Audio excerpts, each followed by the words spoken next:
নমস্কার, শুরু করছি আজকের সংবাদ।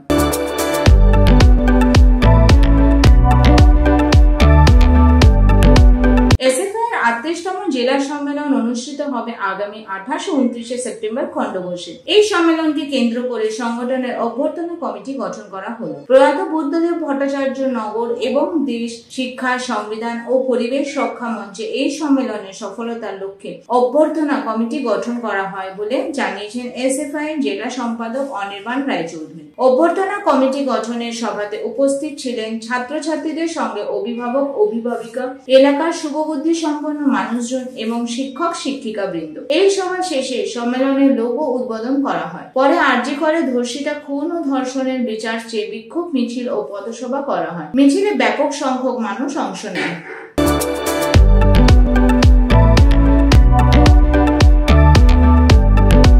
আজকের সংবাদ এই পর্যন্তই। নমস্কার।